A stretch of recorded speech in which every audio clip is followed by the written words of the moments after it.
right. Oh, good morning, Eric. Morning, Josh. Good morning, Josh. Good Oh, we morning. got we got we And got a pair here. I love the roof. I love the ceiling. I mean, Phil. there's you haven't moved yet, then I guess. I recognize that ceiling. Okay, I'm getting the impression people don't hear me. You can be we heard. can hear you. But they need to. They're on mute. Nobody's They're on talking to me. We're just ignoring you, buddy. That's okay. Oh, that's funny. Okay, I'll start things up here. So no rush. I was realizing that. Okay. I'm getting the impression people. Okay. I want to pull up this one. I'm going to close this one and this one. I don't have too many windows open. That's a good start. Yeah, getting started in the morning, and then I was running a little behind today because we're obviously not starting at 9. That's okay. There we go. And then I'm going to share my screen. I'll start talking like I'm all professional. Well, at least somewhere in there, yeah. This is not the one I expected to be. Oh well, that's okay. We're gonna go here. Here we are. That's funny. I'm showing up right there too in my little searchy thing. I've cut 2 windows open with this thing. Anyway, Adam's Friday Flow with Entrepreneurs. Okay, so this is how it goes. We're live on YouTube. Attendees may use any of this for social media and the likes. Engaging challenges is how we do this. You attend at a whim. So when you come, it's great to have you. When you don't come, you don't have to apologize, but it's okay if you want to touch base somehow otherwise. Connect your biz with a topic. The idea here is I want you to have practice talking about your business in a normal fashion so people know what you really can offer them. And then you can enjoy offering it. Note, I aim for low maintenance and use the slides only as like some sort of thing to keep me kind of on track. So I'm not really impressed with the slide system. That's one of the reasons I make that note. Google Slides it's got a bit of a lag. I've been putting it offline now, like saving it so it's available offline. And I think it's improved a little bit, but I don't know. So attendee greeting, this is how it's gonna go. I'm gonna do this little intro here. Then you guys are gonna introduce yourselves. You're gonna throw your link in the chat when that time comes, or you can do it now if you want. And then open discussion loosely on the topic. Basically, again, we have a topic, but it's really informal and try and figure out how to tie in your business as you talk. That's what I'm looking for. And then action asks.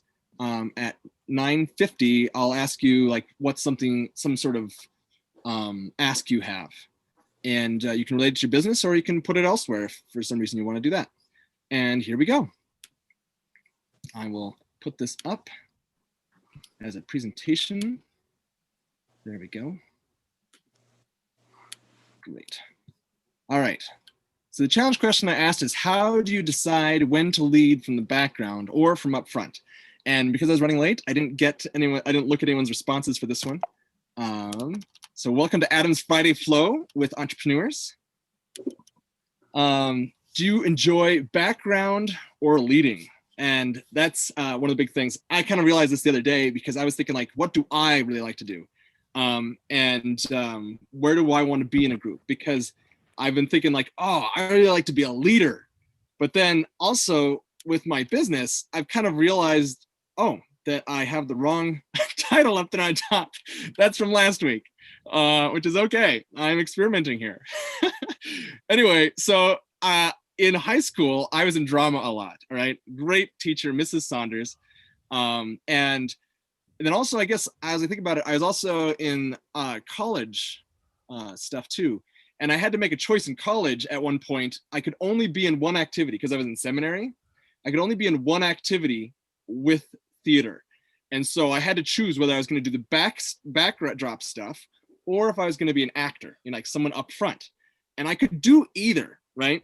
And eventually I kind of wanted to do the background stuff, but someone asked me, to be up front anyway, because I was really good. Anyway, so that was really an honor that they wanted me to do that. And I went ahead and went with it because it helped them out. It was another student trying to learn to direct. And so that was pretty cool. But Mrs. Saunders really was the one that got me started on doing this stuff. And I just enjoyed doing all the background stuff of setting up the set and helping direct things and stuff like that.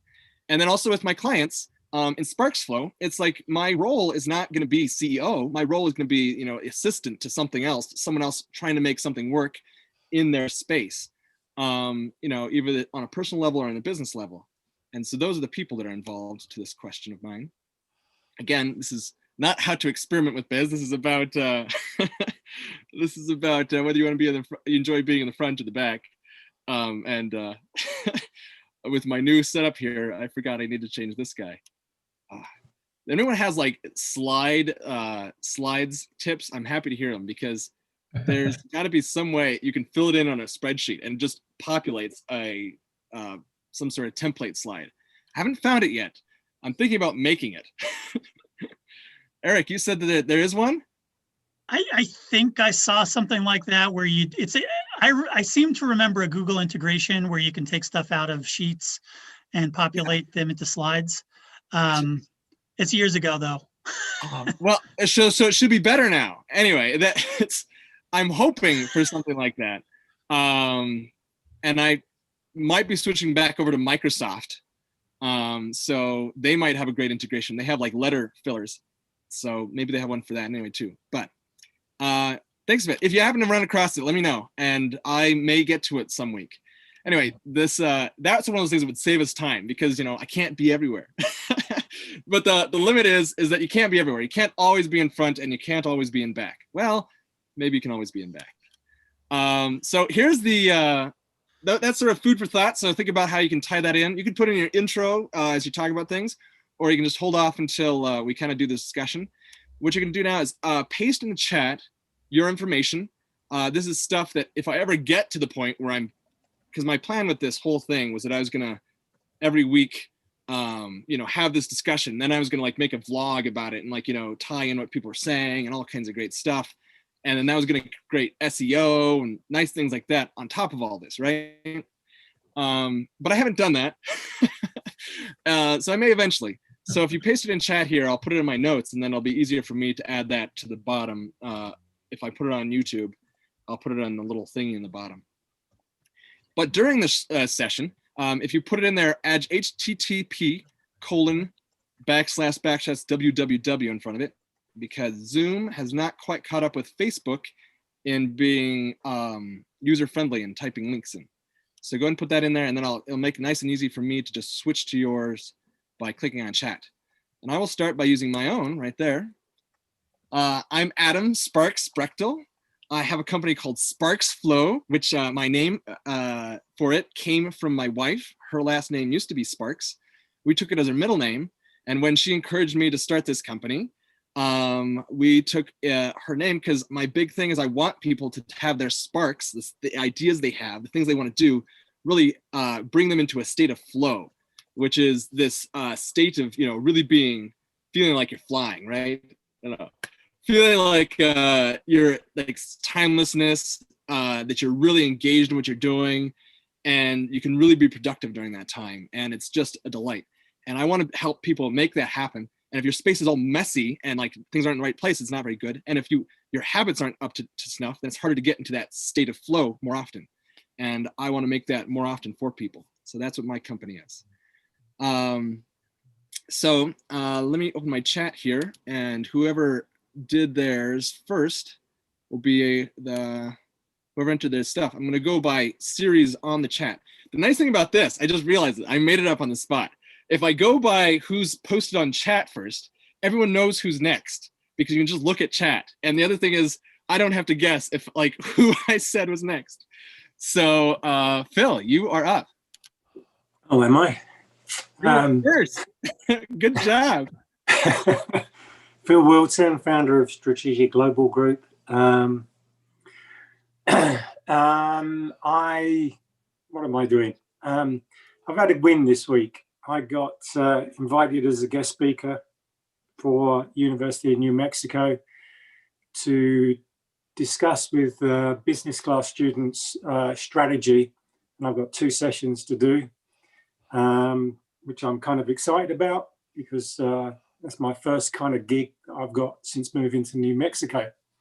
So I'm really pleased. Going to be doing one in February, and we're going to be scheduling one a little bit later in the year. And I hope more comes from it. Yeah, that's cool. So you're giving a speech, you say? Yeah, I'm going in talking about the SWOT, the resource-based view of strategy, and 5 forces, and how you can gain a competitive advantage from those 3 things. Is it a Zoom session thing or in person? Well, no, it's Zoom at the moment. I've actually done this before when I was in New York, but that was live, but they can't do live at the moment. So it's going to be with all the students on Zoom. And Cool. again, you said it's the UNM? Yeah. And so only students can attend? Yeah, it's part of their curriculum. Cool. Well, that's neat. I'm feeling jealous, but that's okay. Thanks. Next up is Eric, I believe. I've got I put my window over the linky, but you don't have a Oh, link. yeah, I know. There's so much territory to manage. But hi, everyone. Eric Renz-Whitmore, sort of a serial community builder. And that's mostly what I've done in a variety of different roles around, from creative communities, say film industry, a digital media industry in New Mexico, to entrepreneurial communities. So I'm sort of exploring kind of what my next step is in doing that more professionally. That's cool. Thanks for that. And he's also, of course, the fellow that started, helps, one of the fellows that's helped start 1 Million Cups. And he's also the one that suggested and allowed me to piggyback off of their Meetup account. So I don't even have to pay for this Meetup link. It's great. So Eric, Glad Eric, you're on here. Glad you're on here. yeah, thank you. You're a serial community builder. So do you interface with like government and private people and Depends on it depends on what we're doing, depends on kind of the role. So just and try, thumbnail version. So the film and media piece, that was actually something that the state was driving. And I was with University of New Mexico, and we had we did a lot of work around the community, both statewide, but also around game development and visual effects. So started communities there, they ran their course, I think, for the most part. Although, for instance, community is an interesting thing. So community, the game developer community kind of hit a low point for a little while and then has come back really pretty strong as a good indie developer community. So it depends on the kind of community and the goals. Yeah. Cool. I'd love to hear more about that, Eric. Maybe I should call you up sometime. Chit chat. But you're usually very busy too. So it's like, how do you handle that? All right, next person on here is Nick Taylor. So real quick before you go, Nick. So Jen and John, or Jen, Pierre and John, you guys, if you put just a little chat mention on the bottom on the chat, that'll help me know what order you'll go in. You don't have to like put a link. Eric didn't put a link, so he put his email though, if you'd like. There you go. Thanks, Nick. No problem. I put a link, but I didn't put anything else because apparently I don't know how to do a line break in Zoom. Oh, that's fine. Good morning, everyone. I'm Nick Taylor. What? What? You just push enter. It's like regular typing, and then you push send. You have to do with your mouse. Not on this computer. All right, never mind. Because I don't know. Well, good morning, everyone. My name is Nick Taylor. I'm the owner of Mastermind Studio, a themed entertainment design and build firm. I try to be at these pretty weekly. Yeah. They're fun, to say the least. They're Thanks. a little bit before my normal rise and shine time, but I'm happy to. I'm happy That's what to- Lisa says too when she shows up. Yeah. So Nick, you were talking about pivoting. Is there any word on that one? No. You don't have to go in there. I just It'll be presented at 1 million cups. That'll be the first opportunity to really broadcast what the new direction is. I like that. So, and that is mystery. which week are you presenting at 1 million cups? Next week, the 27th. Next week, the 27th. Oh, so the next one coming. Okay, that's what I thought. Yeah. And it's at 9 o'clock, everyone, if you want to hear more about Nick's secretive pivot here. So that's coming up. 1 million cups. And Eric even posted it right there on the link for 1 million cups. And you can also go to this one here. And let's see if it doesn't mention it here. Yeah, it's not very descriptive, but it gets it done. So that's another spot you can check in on him. All right. So the next person that put on there is, oh, Josh. I assumed that you'd already put something on there.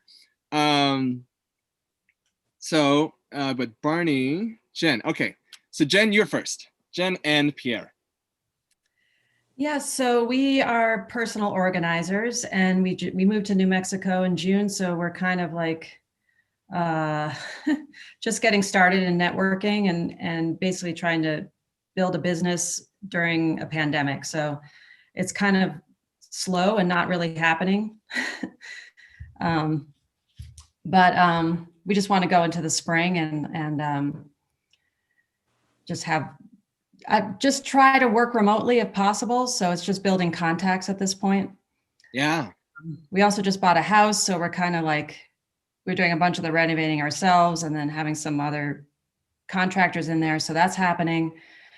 So things are kind of like, we're half unpacked kind of situation. So we're going to be our own organizers for a bit. That's good. That's something that and we come from a background in painting, contracting, and mural painting. So we like working with our hands, but we like the challenge of the working with people's psychology and their blocks around organizing. That's cool. Yeah, our mojo is sort of different than Adam's, because we're sort of more in the trenches. People have these crusty habits and garages full of crap, and that can be very psychological. And that's the big human question: how do you change behavior? But the way I look at it, we're almost like not looking for work until we get into this house, because that's our job in a way, like renovating this house. And before that, our job was the whole buying a house thing with all that kabuki drama that goes with that. So it's been very strange moving during COVID and buying a house during COVID, and but it seems like things are starting to settle down. The numbers are way down, so we're optimistic that things will return to semi-normal within about 4 months. So this is the new house, or no? This is a rental. All right, that's what I thought. So you're okay because you're saying this house. I was like, wait, I thought this was the one you've been zooming from for a while. So yeah. That's great. Well, I'm looking forward to that happening. And it's really nice that you have this chance to be your own organizers, because speaking from my experience, it's not easy. Way easier to organize other people's stuff, in my opinion. But we're getting there. Yeah. Well, we live in a very materialistic society. We all have a lot of stuff. Caveman times, you had like loincloth, kid, whatever. Flint. Now you look in your wallet, you'll have like 89 items. That's like a deal. Credit cards. So it's hard. It's daunting. Especially if you like the different feels of the credit cards. Yeah. I'm making that up. Okay, so thank you guys, and then just going back over to check where we're at. Then John, you ready to introduce yourself? Yes, let's see. Does this work? I guess it does. Yes. Hi, my name's John Barney. I'm a retired associate test engineer, which means I worried about automatically testing printed circuit boards on a high mix, low volume company, Schweitzer Engineering up in Washington State. And they told me after I passed 75 or so that I had to retire, and I'm finding retirement boring. So I've been spending the last couple of years trying to up my skills on software programming, and I should get a certificate in Python programming here in the next couple of weeks, and I'm looking for something to do. So this is my first Zoom, and I saw from the looks of the camera that I need to work on how my camera works, but by next time I should be in ready for that. And moved to New Mexico with my family, my wife and daughter. My daughter's about to finish up her bachelor's at UNM, and probably will go on for a master's, and she's a business major. So loving it here in New Mexico. People have been just wonderful, and boy, I'll be glad when we get over this COVID-19, as I'm sure all the rest of you. So that's my story. Thank you. Yeah, thanks, John. So this is your first one, so that means you probably haven't met there's a fella at 1 Million Cups that is also a retired engineer kind of guy, but he retired early on purpose because he worked at Sandia, and he always says everyone left out of there like, feet first, and he's like, I don't want to do that. I want to go enjoy my life a little bit. So Michael McDonald might be someone who is also trying to find things to do with an engineering mindset and stuff, and he's got all kinds of quirks, like cool things that he gets to do,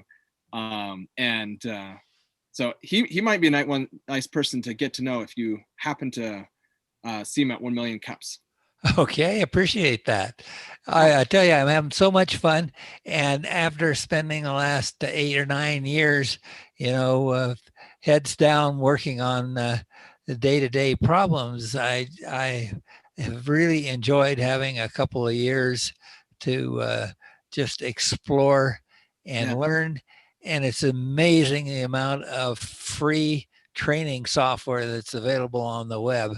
I mean, I could spend 80 hours a week on that alone. That's cool. Well, thanks for joining us, John. You bet. And John, and the next person is Josh. Hi, I'm Josh. This is my second time on here. I am. Welcome, Josh. I'm just. I'm developing some maker ideas, making things. I'm in pottery right now, spinning bowls, cups, things of that nature. I only got 8 cups so far. Not a million. I've only got 8 of them. So I think I'll be a pro by the time I'm up at about 1 million of them. But so I'm just doing the pottery thing right now. I'm also wanting to get into some woodworking. But the idea is to just get on here and kind of get exposed to people who are learning to be entrepreneurs or who are entrepreneurs. And so that's kind of where I'm at right now. And I'm just kind of developing things that I can make and things that I can put together with my hands. It's been my strong suit. I'm kind of like a retired plumber. So I had to retire early because my eyesight went. So now I'm kind of resetting my life as of a year now. Last year I took an entrepreneurship class and things of that nature. And so this year I'm actually trying to start developing things that I make, just because it's easy for me to set up my own place to compensate for my eyesight and things of that nature. That's smart. So who would you take that entrepreneurial class with? I was at CNM, and what was the lady's name? It got cut off right in the middle of it because of COVID, and then I didn't even get to finish the class, but we got through quite a bit of it. It was at CNM up at the Montoya campus, and right now I can't remember the name of the instructor. I was doing SBDC up there. Yeah.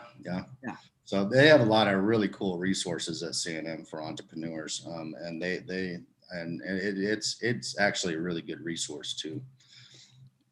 That's cool. Well, thanks, Josh. Thank you. And let's see now. I believe Joey would be next. I don't think anyone else put anything up. And there he is. All right, Joey, you're up. Hi guys, sorry I was a little late. No worries. All right, I'm Joey Gutierrez. I'm with the Albuquerque Hispano Chamber of Commerce. We are the biggest chamber here in New Mexico. I'm a membership engagement specialist, and what we do is we promote economic development through mini programs, mini initiatives, mini grants, just a ton of stuff to help small businesses, entrepreneurs, people of the arts, so artists, musicians, you name it, we work with them. And we try to get them exposure, visibility, network. We do a lot of networking, connecting the dots. These groups have been great for us because it's opened us up to a whole new group of people that we've been able to talk to. So we really appreciate it, Adam and team there at with 1 Million Cups, this segment, Impact and Coffee. I love them, so I'm excited to be on with you guys. If you guys need any more information, please reach out to us. We reach out to a lot of people as well, like Adam. Josh, just to let you know, we do have a creative economy program that's starting in February that is geared towards people from the art community, whether it's welding, woodworking, anything like that. It'll be a committee that meet once a month. There's initiatives going on with that. Also for John, we have a technology committee that's starting up too, where they'll meet once a month, and they would love the input of an engineer, so it's a good networking event, but it also helps you guys stay more involved and then just meet a lot of the big players and businesses that help out those, those verticals, I guess. So there's a lot going on here. We're excited. We are doing networking events as well. If you guys want to be more involved, Adam, we see you all the time and we love you there. You're awesome. So yeah, we started one up this past week again, and we'll have another one next week. If you just go to our website, you can stay informed of all the events, and we would love for you guys to log on. Oh yeah, and I didn't pull up your website, Joey. So as something you missed at the beginning, which is fine, but I'm going to explain it again because I just kind of came up with this really brilliant idea. Well, at least it's easy for me. Is that in the chat, whenever I see someone's name, that's the next person up, instead of trying to figure out through the boxes who's next. Okay. And what you can do is post your website on there, whichever link you want me to go to. So if you have a particular page, because there's a lot of pages on Hispano Chamber of Commerce, then just put that one up, and that's the one I'll pull up when you. Okay, no, I appreciate that. That helps us out. Last The events page is the big page that we would love. We're just doing so much stuff now. Yeah. A lot of things. It gets overwhelming, but we're having fun doing it. So that's great. I will post that in the chat for you guys, and you guys can take a look at it. But yeah, please come to our events and let us connect you. Let us help you, support you in any way we can. Yeah, and thanks for talking directly to people about things you give an offer too. Annie, are you available? Yes, I am. Okay, hang on. I got the same advice for you. Go ahead and post your links in there. Okay, there it is. Thanks. I have to copy and paste. I'm sorry, I'm a little late because I had a system crash this morning as I was trying to get in. No worries. So that. Yeah, good morning, everybody. Yeah, I'm Annie Irizarry, sustainable community housing, working on a project with National Science Foundation with Phil. Phil and I are working and cranking away on our financial projections for the project to get our proposal in to National Science Foundation for that $1.5 million capital seed funding. At the moment, we're kind of busy trying to crank that out, for the final leg of that capital seed funding. And hopefully part of my ask will be to certainly get investors in. And to that point, Santa Fe is having that Santa Fe Innovates is having that at the end of the month, that event next Saturday, I think it's January 30th at 9 a.m. So, virtual event. So I'm probably going to be on that one as well. So yeah, so we're just busy doing that. And I'm in a real estate industry, if you will, as an investor. So I'm doing some side investing, of course, in the private lending, as well as in corporate housing, and that kind of stuff. So I'm busy doing different things in the real estate, from sustainability and investing to sort of earn income on my own as an investor and that kind of stuff. So I'm busy. So yeah, that's all. So if I can help anybody and if there's anything I can do, let me know. I was a former project manager in the technology arena and in data centers. And so I've had a lot of years in that space. Certainly as a consultant, I'm a PMP certified and Scrum Master certified. Yeah, that's about it. That's my background. Great. Thanks, Yeah. Annie. You say you're now presenting somewhere? Am I presenting somewhere? What do you mean? You're talking about Saturday and how No, I'm not presenting. I'm just participating as looking for social impact investors and investors in general. And I also just attended a startup boot camp fundraising boot camp event. So I'm busy doing, and as an entrepreneur, certainly entrepreneurship and whatnot. I also co-owned a social enterprise company in Chicago for about 10 years. And of course, when I got divorced, that business stayed with my ex-husband, which is fine, not a problem there. But I co-owned it with my ex-husband for 10 years. And it was buying and selling high-end furniture, and we provided furniture for needy families. So I've been in a social enterprise entrepreneurship for a long time, for sure. Yeah. that's cool. Well, thank you. Oh, so this thing you're doing this Saturday is an event, and what's the name of it? It's with Santa Fe Innovates. Yeah, they're doing a entrepreneurship vision for good. Santa Fe Innovates is sort of in that social enterprise impact type of events and whatnot. Yeah, it's like So- B Corp, which is Hey, let me always send you the link. Yeah, let me send you the link for that, because if That'd be if great. anybody's interested, I certainly would B be Corp glad always to share B that. Corp always sounds like a movie, like a B-rate movie or something to me when I hear it. Well- I know it's not that, and I've seen a TED talk about it and all that. But Right. that's, when I hear Yeah, B and that's- Corp, I'm going to try and get my company. My company is already a social impact type of company.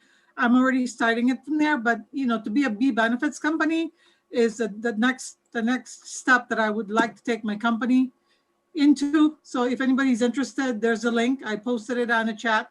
If anybody's interested in attending that virtual event, for sure. It's a good Meow Wolf is a B corporation. There's other companies here in New Mexico that are B Corps. It's well worth learning what else is out there. So if anybody's interested, more than welcome. cool.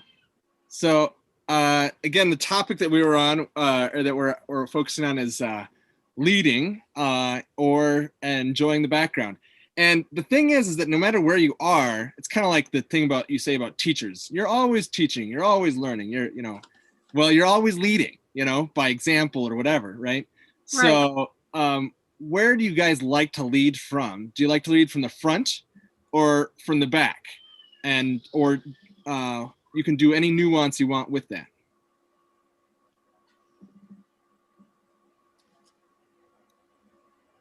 Can anybody jump in on that question? Or Yeah, are we just um, supposed to jump in? loaded question, Adam. I'll go first. I'd have to say that before I was a plumber, I worked for a corporation called Ultimate Electronics, and I worked my way up into that company for 10 years and became an operations manager in that company. And the experience that I gained from that was the concept of the times that I like to lead from the front are when the leaders that are in place aren't that good. And other than that, I would much rather be a support for the movement and try and give as much support as I can to the leaders that are doing a good job. In my own personal business, I'd have to say, at least right now, I'm the only one in the business, so I'm the leading from the front at this point. But that's kind of my experience with it. Is in general, it really depends on who's leading and how they're leading, and that makes a big difference for me. That's cool. Yeah, Phil. I've been in global operations in the semiconductor industry.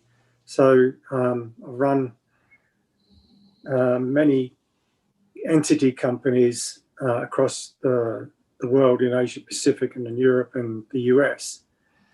I think a good leader actually leads from the back, because when you move into a company, or when you move into a new entity and you're looking at how they're working, you first got to sit and listen to what they're doing and and watch what they're doing.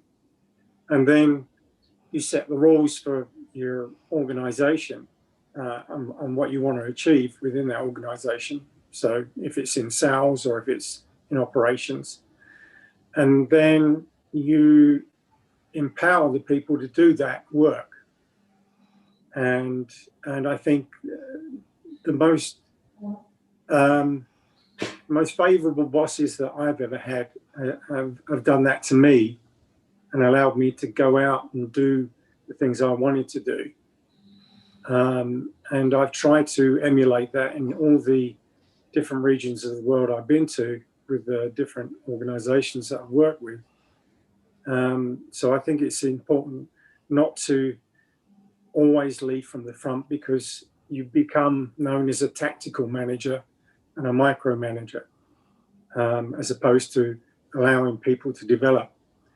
And the only thing you've got to do is have the courage to pull people up when they're not doing it right and say, this needs a change.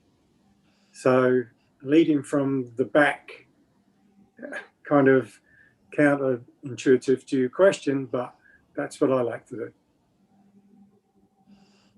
Right, and to piggyback on Phil's comment, right? I'll oftentimes, because I'm a project manager and often hired at a high level and as a consultant by major organizations, I've had the luxury, I'm going to say, to be hired as a hired gun. So one of the things that I'm often hired for as a consultant, as an independent consultant, is to save the day, right?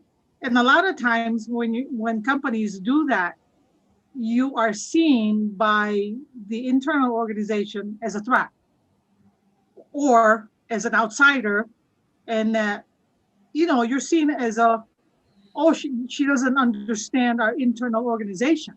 But to be quite honest, you're there to save the day. And so you're there to not be a friend. And so you're seen kind of as the enemy in many cases. And to Phil's point, look, I'm here to save you. I'm not here to make friends. So whatever this is going to take, I'm trying to save your organization. Whatever it's going to take, I'm going to need to pull this together in a short amount of time with very few resources, very, very short time. And that's what I'm here for, right? So, and quite frankly, sometimes, like Phil said, it needs to be done in the background. And a lot of times I come in what I like to call stealth mode, and I stay in the background and I listen a heck of a whole lot. And a lot of times if I'm invited to a meeting, in a huge meeting, I would go in a quiet mode and not be seen first. I'm going to listen first and then when I'm needed to step in, then when it's important for me to step in, then I step in. You know what I'm saying?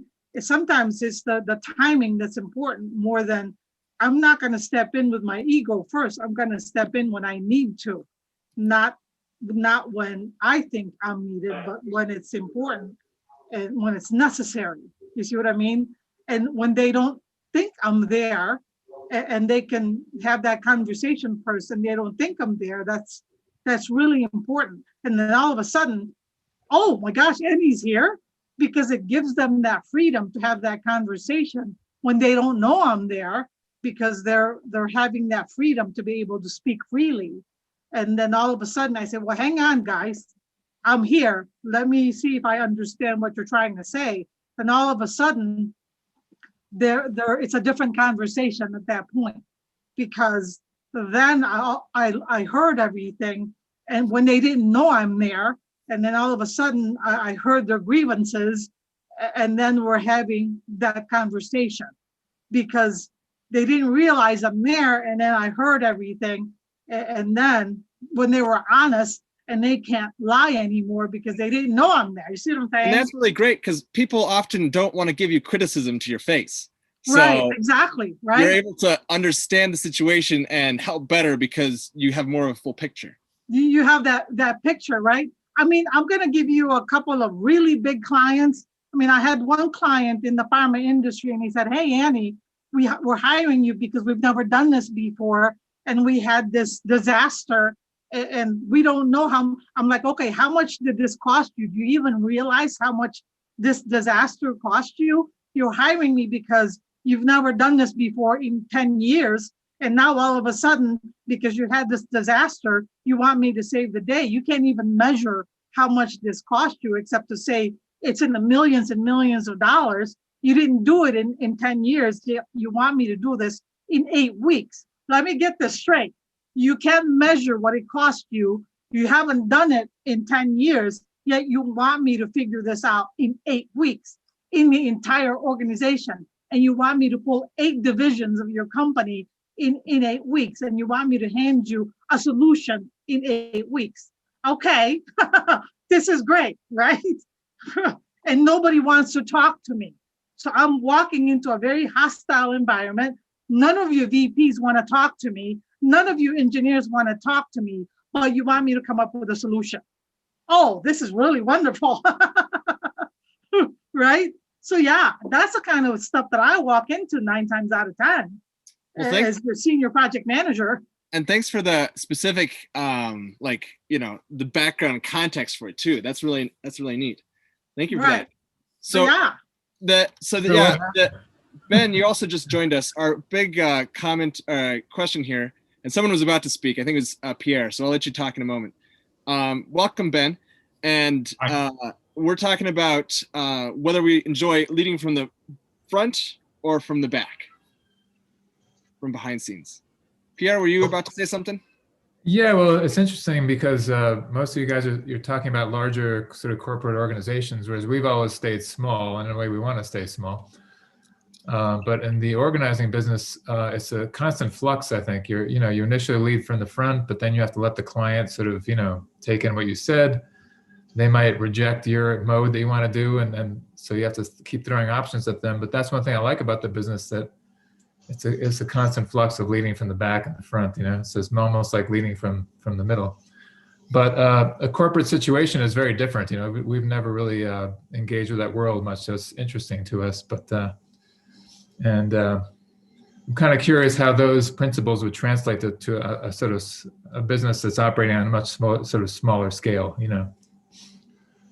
Well, I get that at the moment, because what I'm just this week actually, I'm working with another lady now from UNM who's going for a National Science Foundation grant, similar to the one that I've done with Annie. And I was talking to her yesterday, and she's in a flux because she's a highly intelligent lady, and she has a beautiful array of products that she wants to bring to market.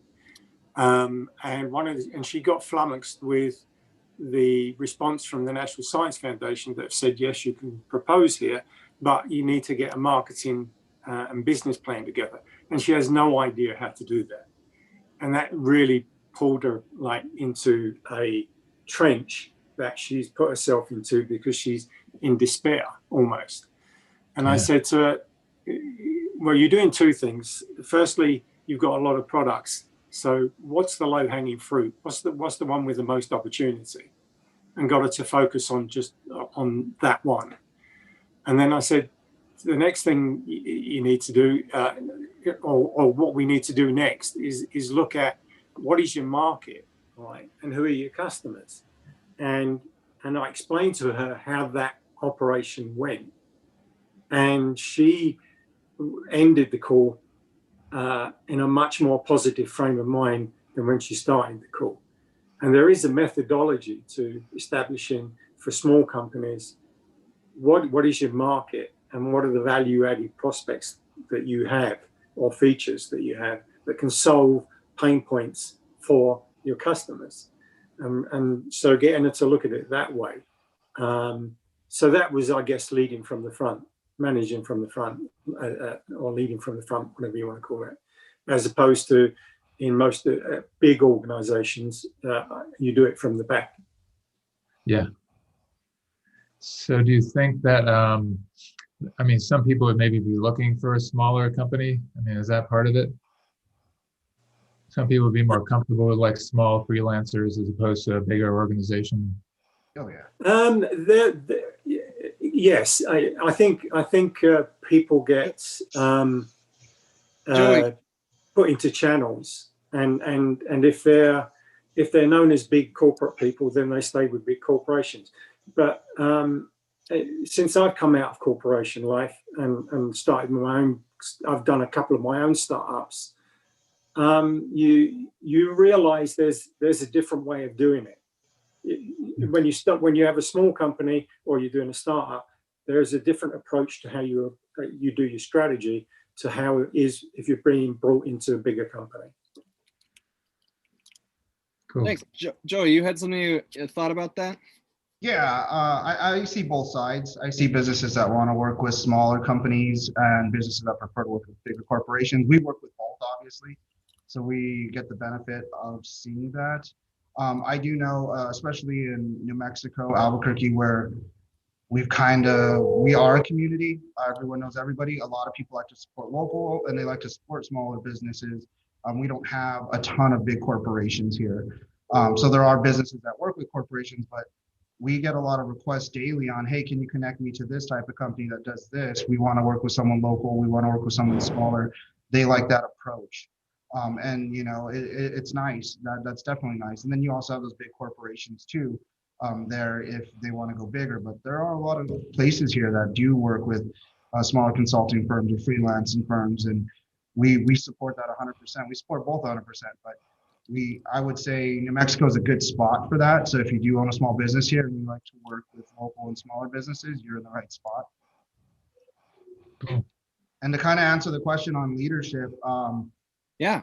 from my experience, I think, you know, you want to be in front initially when you're training people, bringing them on and stuff. But when you realize you've given them the tools, then you want to kind of lead from the back and let them do what they need to do.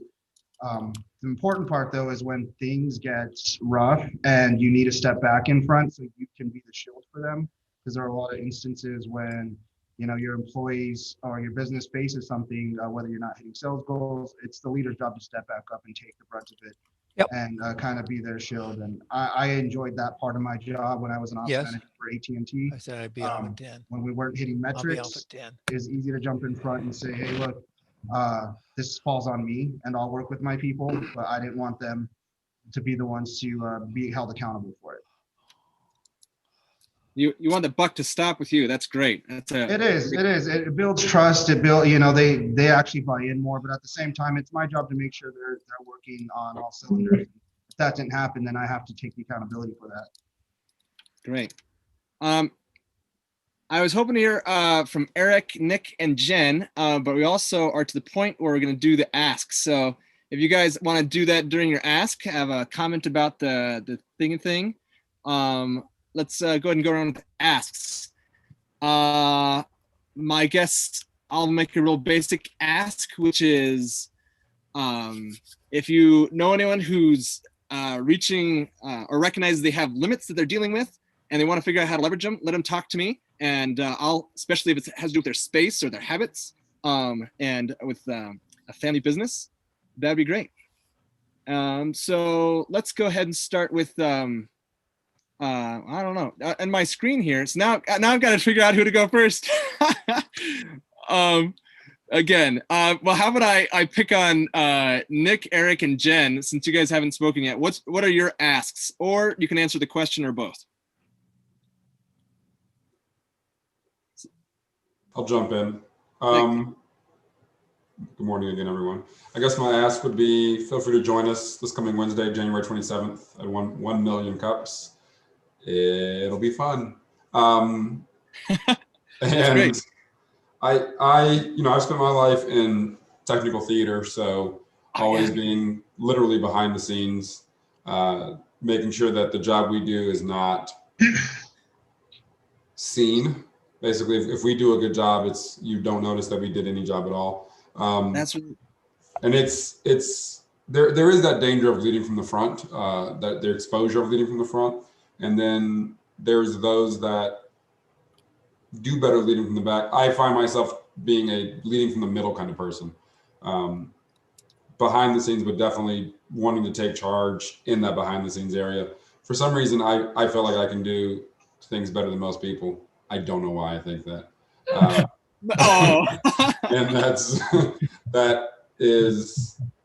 I think there's that level of confidence in a situation that just says somebody's got to be at that 30,000 foot view to see everything as it is and help put those puzzle pieces into place. And then the other part of it is just being an adventure seeker who wants to put his neck out there. I like that. That's pretty cool. Thank you. All right, Eric. Let's see. I'll not sure which order I'll answer this in, but I have a thought of a thread, and that is, so my preference is generally to lead or help lead from sort of the middle or behind. Really depends on the situation.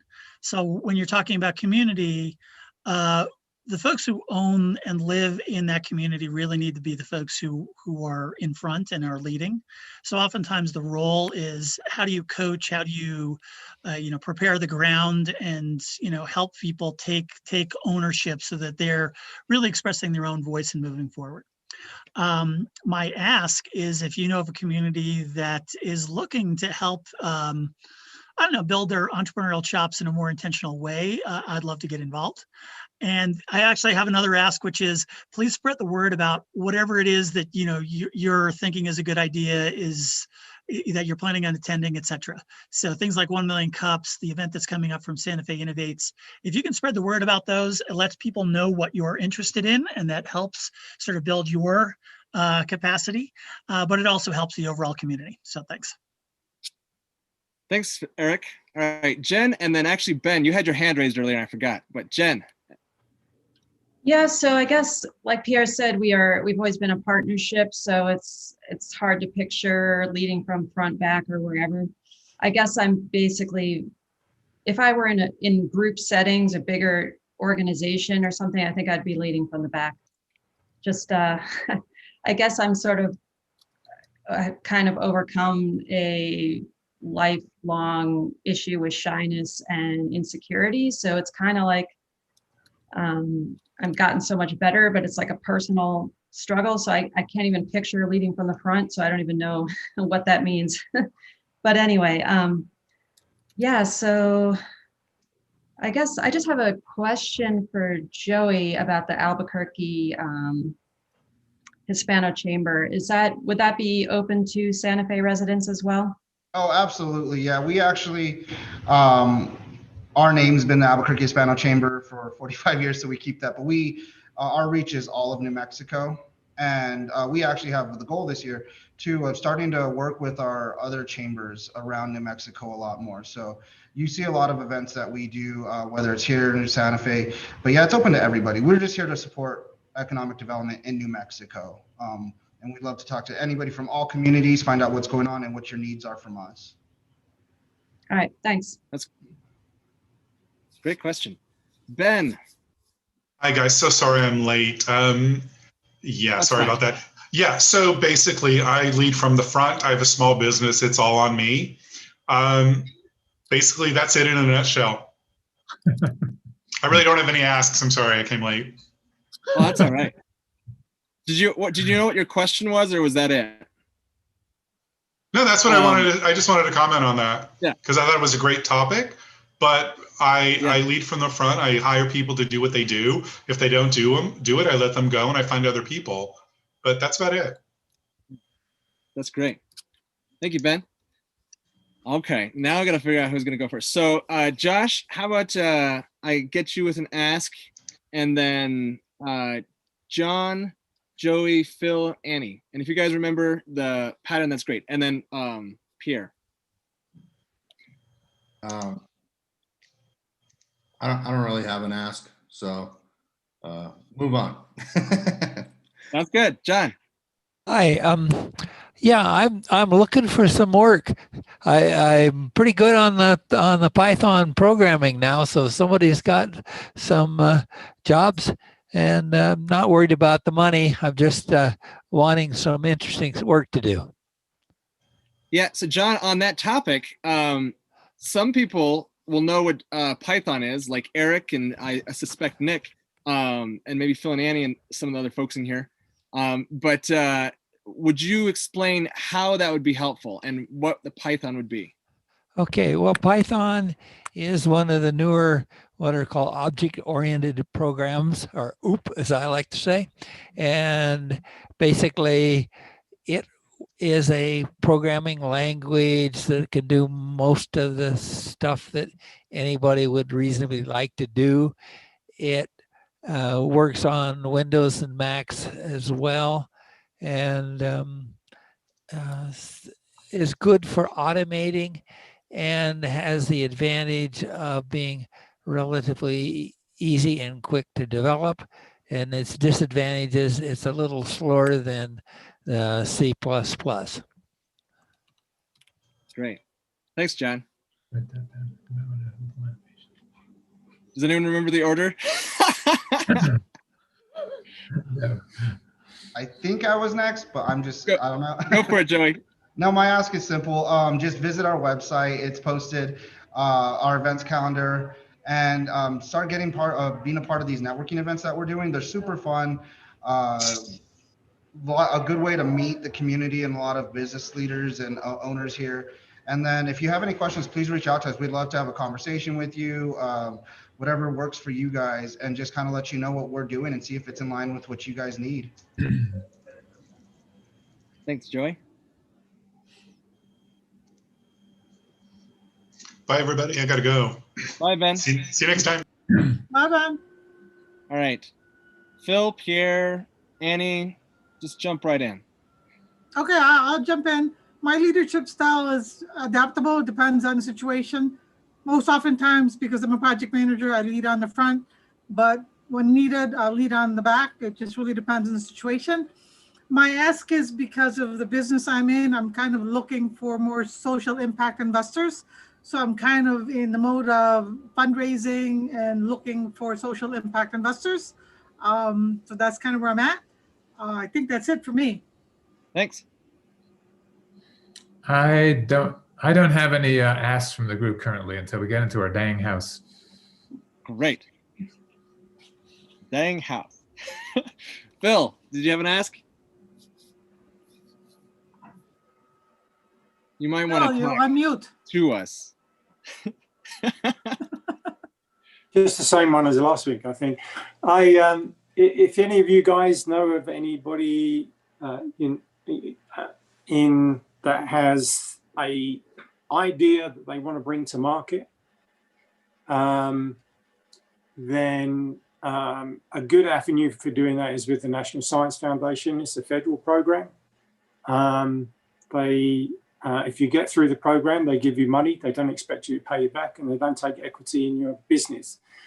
And their payback is that you start a company and you pay in taxes and salaries and things like that.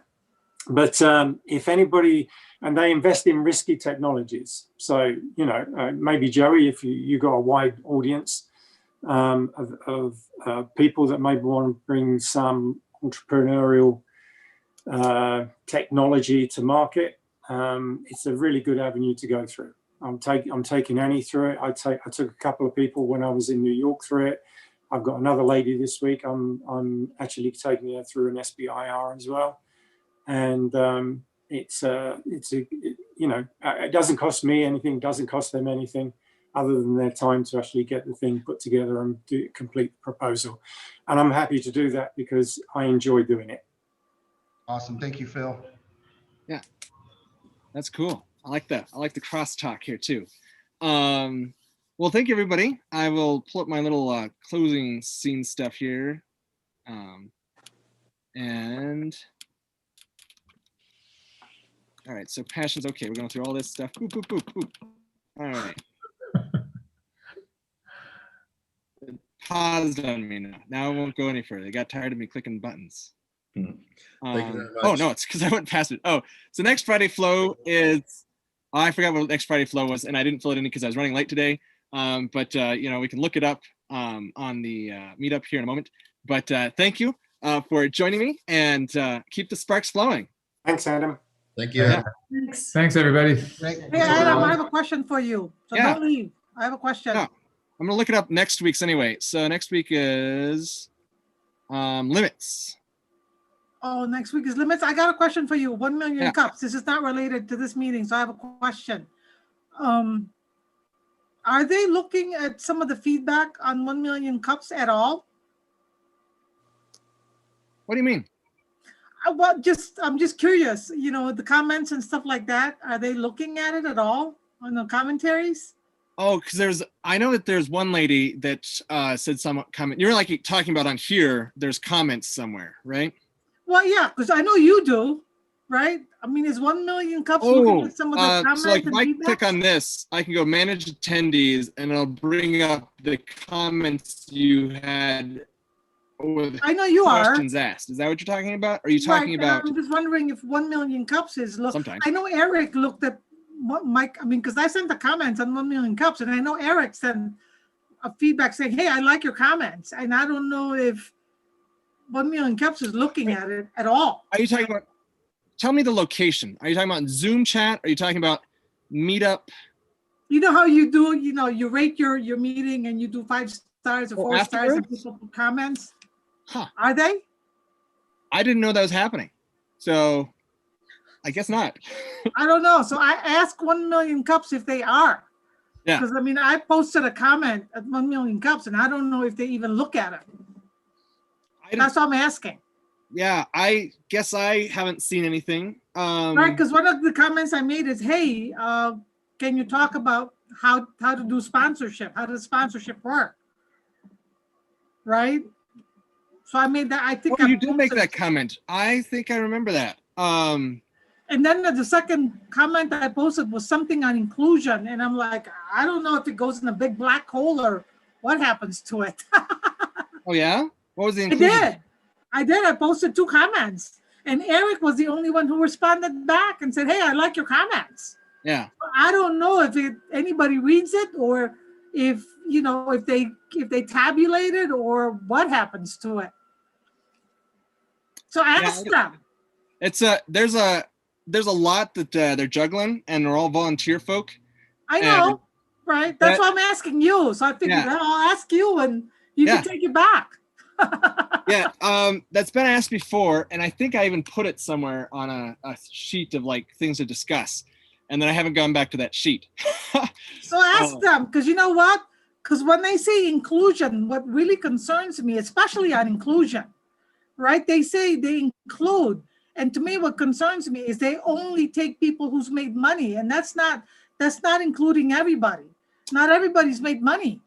Yeah. Well, so that's not including. We also only, inclusion.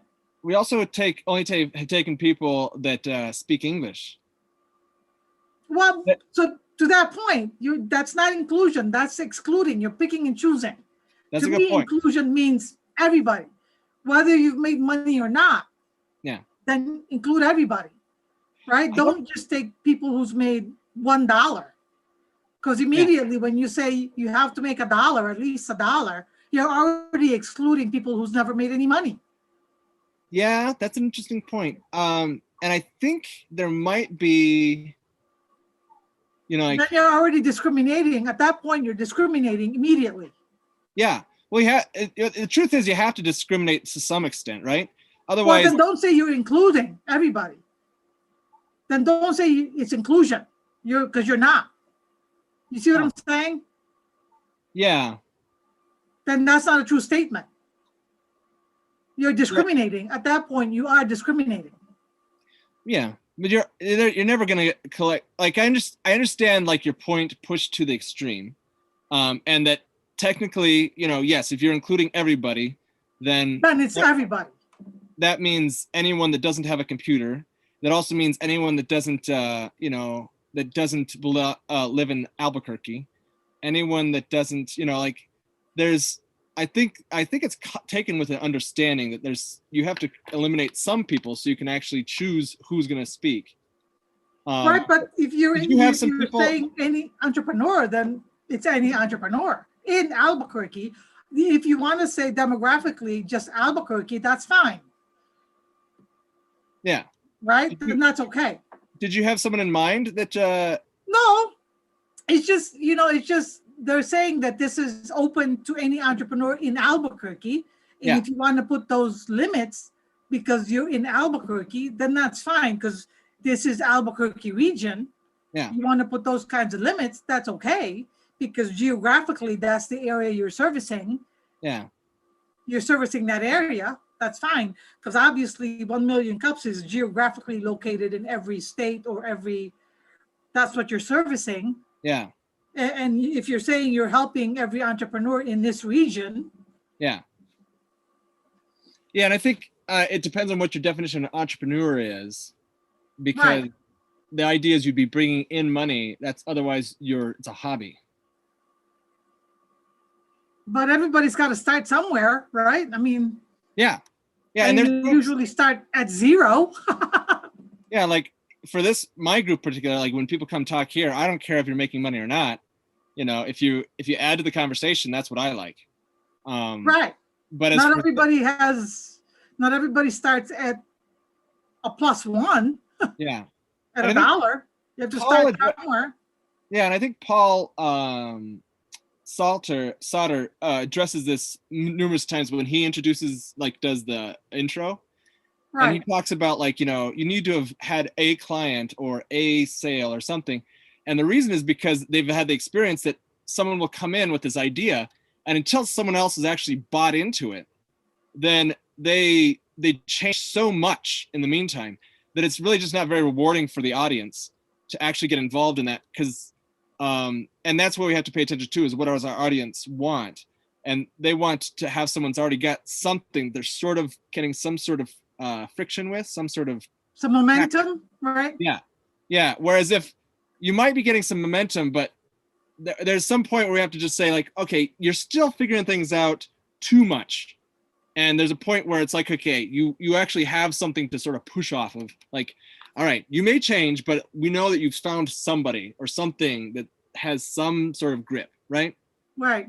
I think that way it feeds to the conversation a little better, because we could talk hypotheticals with anybody, but once you have money, someone's done some exchange of money, I think it reduces the amount of hypothetical that we have to sift through.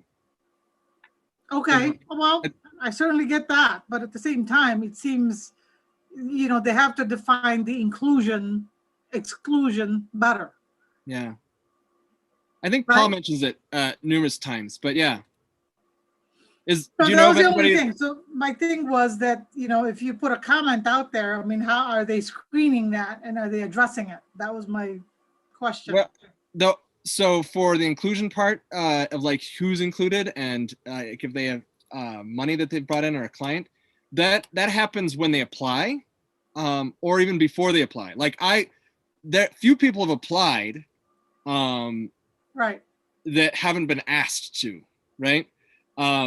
I've just found that to be the case. There's few people that have actually found us and applied to present before we found them and asked them to present. So in other words, let me give you an example. So in other words, when I get my 1.5 million from NSF, would I be able to present at that point? That's a great question. I think so. But at this point, I probably can't even present. Am I qualified to even present at this point? I don't know. I like that. I would like you to present, and I think there's some neat stuff that you could talk about, and people would like to, if you present, they would like to talk to you with. Because I haven't gotten a dollar at all. But I Yeah. mean, I'm working with a deal with Valencia County. We've Yeah. been approved the zoning. We don't have any money at this point. See, and I wonder, because you do have a client you're talking with, right? I mean, you got a whole county. That takes a lot of effort. That's a lot of momentum. Right? That's a lot of momentum, but we don't have a single dollar. But we've been approved the zoning. We have the land. We've been approved to submit to the 1.5 million, but we don't have a dollar. Yeah. We have a client, yes. I don't know, right? Is that? Let me. I mean, send would we be email able to to the that? folks. I don't know. That's a good question, right? I mean, I've submitted to the Balloon Fiesta in Taos, right? I've submitted to the balloon, the Taos ski lift. I've submitted to the Balloon Fiesta contest, right? We've been approved the zoning for 30 acres, but I've had no money on all these efforts. There's been no money exchange. None. $0. Yeah, and I'm not sure if it's a dollar thing or like there's certain stages of it. Like, you have a client, right? The money is expected, but you have a client. Let me see. I'm gonna go ahead and give a shout out to the folks and ask about that. So that's why I've never really asked whether I can present or not, because we don't have the 1.5 million yet. Yeah, it's a decent question. I mean, we have the idea. We've had the pitch. We've done the pitch. Who am I missing? Got her face, but I'm missing her name. Bopsy. Okay, have I got everybody? Okay. Subject. Okay, so criteria for presenters. Clarified. Okay. Yeah, so I will write them and mention the situation. And I don't know if I've talked to you about it before about presenting, but like feel like in person I made some sort of question or comment, but I don't know. Okay. Right, so that's my question.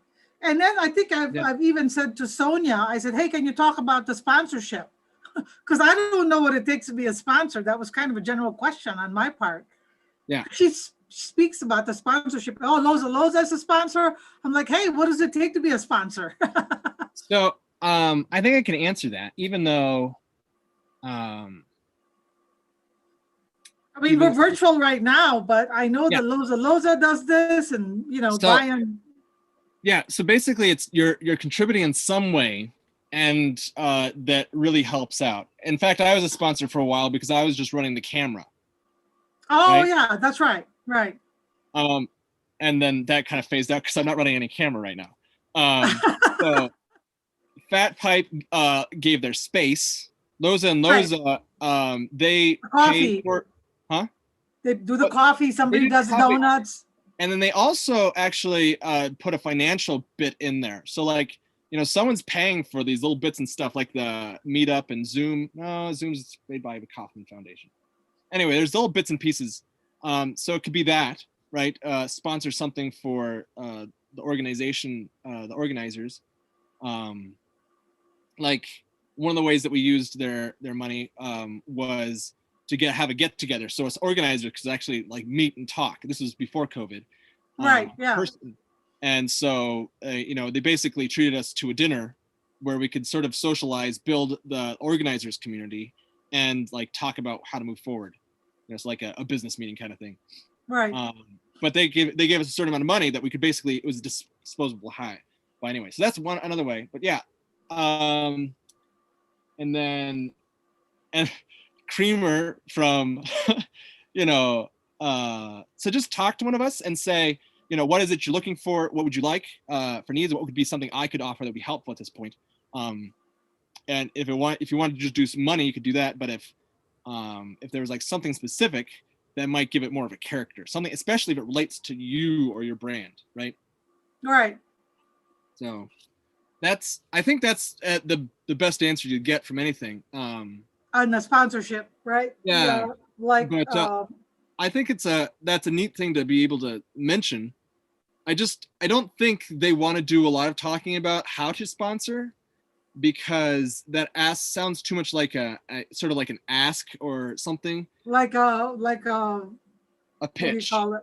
Like a pitch. Yeah, and they just Right. I don't think that we want that angle as the organizers. So Oh, I see what you mean. Okay, that Yeah. makes sense. yeah, It's but more of a side conversation. right. Okay. So I think it's so just looking at the examples, you could kind of figure out maybe something, or if you get a feel that something's missing. Like I think Brian, I get the sense that he just sort of hounded him down and said, "Hey, this is something you don't have. What if I offered that? You know, could it be a sponsor?" I see. And Yeah. I know that Miriam didn't plan on doing anything, but she was tired of not having creamer. And so she just said, I'm gonna bring creamer. And then I think maybe even Sonia said, well, I'm gonna make you a sponsor then.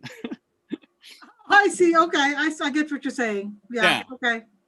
So And- you have to offer something like, okay, right? I'll offer donuts. I'll offer this. I'll offer Right. something. Right. Okay. Yeah, something Okay. that comes in. All right. Well. Okay. Like I know one thing is when we were in person, like if someone had offered to purchase or give or lend or rent a audio visual device to us during that time, they would have been a sponsor. Like I was like, Okay. yeah. Yeah. So Something nice to have kind of thing. Right. yeah, Okay. or some service that's being provided. Like I Right. said, all I did was stood there and like made sure the camera was running right. You know, like Right. Okay. Well, right. So- You're right. Okay. I get you. Yeah. You didn't advertise it necessarily, but if something offered something, you wouldn't refuse it necessarily, is what you're saying. Yeah. yeah, we and I honestly couldn't think of anything at the moment that would particularly be. But if you think of something clever, or you ask someone who does know something, then hey, that'd be great. Right. Okay. Yeah. Right. Okay. If something. Yeah. Okay. I'll think of something. Yeah. And if you don't want to think of it, you can just ask. someone will probably come up with something. Right. If I want to offer some kind of service. Yeah. How could I Okay. help out? And then could that be a sponsorship thing too? Because we're pro business, we're pro people knowing what you offer and getting your name out there, especially if you're providing something for this community, right? So Mhm. Right. it's smart business moves. Dokie. Yep. Yeah. All right. Yeah, if you were doing something in person, but since the COVID, it's all virtual now. I was Yeah. gonna say, I would offer, because I'm in the dancing community, I would do something for the dancing part. Something like that, sponsor something Oh. with dancing. You see what I'm saying? Yeah. But because we're not doing something like that, maybe when we get back into some normalcy, maybe I would offer something in a dancing community Yeah. and have an event, in a dancing, and something to do with dancing, right? And have something like that and Yeah. offer that up, right? Have a dancing event or networking with dancing with it. Maybe I would offer that for sure. Yeah. I would, because, and I would talk to That's an my interesting idea. dancing Yeah. community. Yeah, and bring that up Great. with the group, and we'll discuss if that is a thing that they think would be good for the sponsorship. Like, does it? It's because it's kind of another way of networking. I could see how it could be. It could be a networking I like event, the creativity of it. right? I would offer that as a networking event, and we'll sponsor it. I would talk to my dancing community, Yeah. and say, hey, how about if we offer this as a And I don't think I could give that a hard yes, because that kind of relates, but it's also kind of not quite like immediate for the group in the 1 million cups. But I don't know. we could sponsor it with maybe in partnership with the Hispano Chamber. We could make it a joint effort. I don't know. Yeah. Right? We could. Yeah, those are possibilities there. The We could yeah. visit- Right, that theater down on Central Avenue in San Mateo, because we have we do have events there. So yeah, you know? Well, thanks, Annie. I'm gonna Right. Thank you. wrap things up here, but I like your questions, and I'll see about presenting and stuff. And Right, yeah, so ask about that. I'm just curious because I've never asked because we haven't gotten any money. I didn't ask, but I thought I'd run it by you and let me know. yeah, we'll do. Yeah, all right, thanks, Adam. All right, Bye, Talk Philip. later. See ya. bye-bye. Bye.